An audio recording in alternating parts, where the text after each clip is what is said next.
So it sounds funny, right? Now, it is so obvious that many persons that are self-acclaimed prayer warriors or whatsoever they call themselves, majority of them do not have good results in their own lives.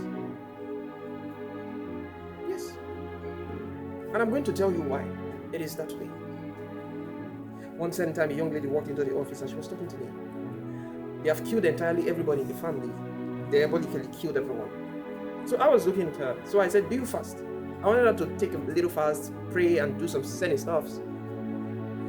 Maybe some spiritual exercise here and there to boost up her own spiritual life.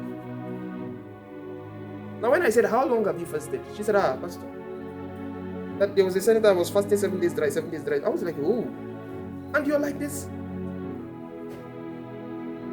There's another young man who fasts like that every month, takes days of no food, no water. But when I look at him, I want you to hear the story. Way back, as a young lad, way back, I think I was around 19, 20, and 21. Within these years I just spoke about, I normally had the attitude of going to the mount every time I had money to afford transportation and all the things. So one of them times I was on the mount and there was this man from Cameroon. The name I cannot remember right now, but he was a pastor. He told me he had been on the mount for 1 year already. And that particular year, it was around either September or October. So that is 2 years on the mount. And yet, he had only terrible stories to talk about. So while I was there, you see some persons who come out from the bush. They say this one is prayer horse. He prays like a horse. He doesn't get tired. This other one is prayer machine. Another one they say is prayer lord. And then I wanted to become prayer one thing. Maybe I'll pray up to a point where they will give me one title with prayer. Am I saying prayer is bad? No. We pray a lot of times. For many hours.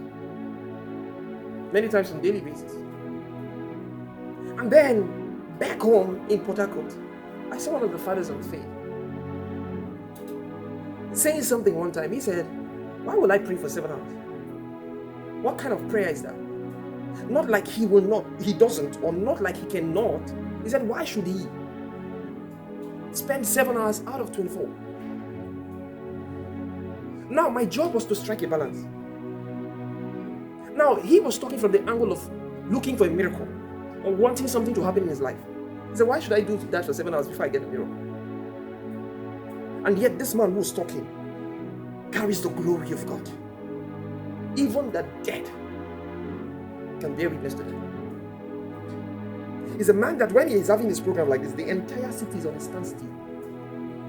So if that man should tell you more about prayer, and the other people who say they pray around the clock, who should you listen to? Is it the one with results or the one without results? So that means the long prayer was not a problem. Because why you pray is more important than how long you pray. Why you pray is more important than how long you pray. You see it now? So many of us can just come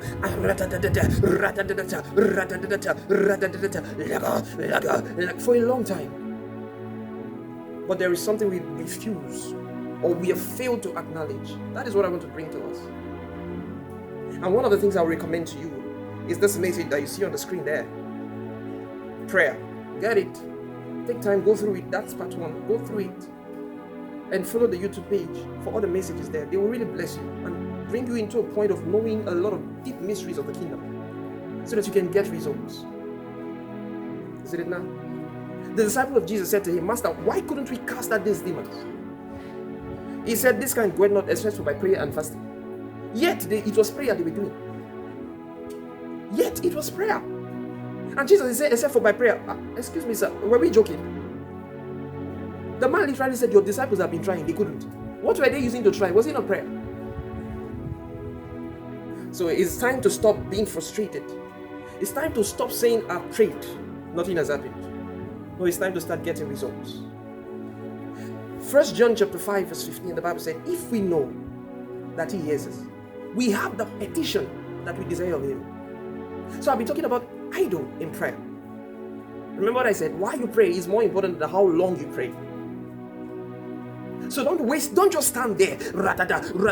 Why are you doing that? Because you see that it can be for warfare. It can be to deal with flesh.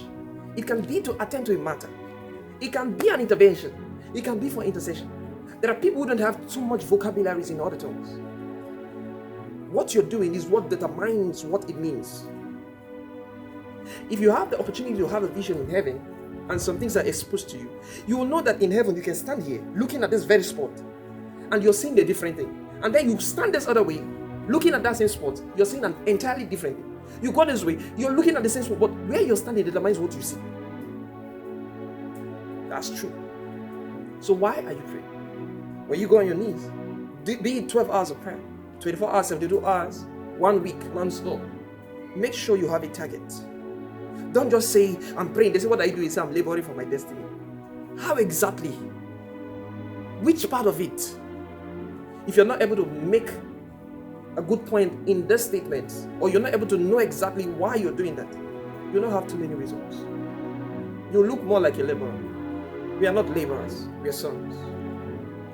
We are sons. If Jesus will appear to you now, I assure you, you're not going to pray. The both of you will talk. So prayer is majorly meant for men. Is it enough? And there is how to pray. How to pray. The disciples of Jesus were praying, but they said to him, Master, teach us how to pray.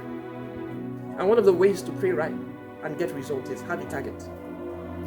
Have a target. You know exactly what you want, and then you go for it. I